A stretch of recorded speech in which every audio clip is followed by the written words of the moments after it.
The Washington Commanders are in the middle of another scandal. A little deja vu, right? Feels like it. 5 hours ago, D.C. Attorney General Karl Racine announced a lawsuit against the team, its owner, Dan Snyder, the NFL, and the league's commissioner. That suit claims they lied to D.C. fans about the team's workplace culture. Yeah, there are a lot of moving parts to this story, so we are, of course, bringing you team coverage. Sports director Darren Haynes is going to bring us what former employees and current players are saying tonight, and he'll join us at the desk in just a minute. Yeah, but first we want to get to our Eric Flack. And Flack, you were in that room for the Attorney General's announcement today. So can you walk us through this lawsuit? Because there's a lot to go through. Yeah, a lot of moving parts, Les. It accuses Dan Snyder, the National Football League, NFL Commissioner Roger Goodell, of allegedly working together to lie to D.C. residents about Beth Wilkinson's investigation into the team's toxic workplace culture and allegations of sexual assault.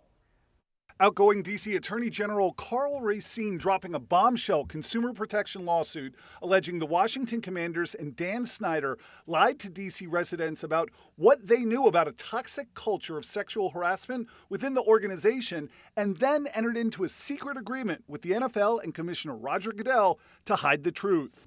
We will issue subpoenas.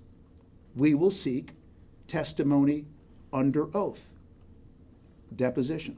I promise you, let me just give you a hunch. The deposition's not likely to occur on a yacht, but in a conference room in the District of Columbia.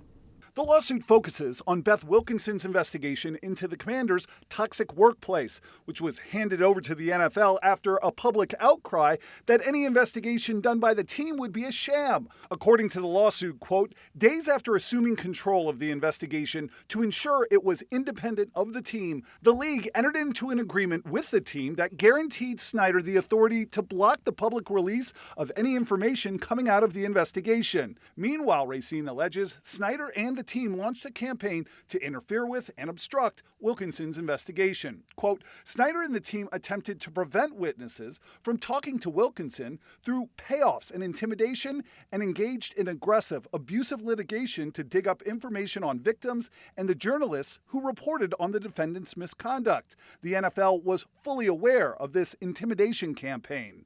In fact, Racine's office said the NFL went to Snyder and told him what was in the Wilkinson report and let Snyder dictate the terms of his year-long suspension and $10 million fine, even choosing which charities the money went to and approving the 7-line statement released by the NFL.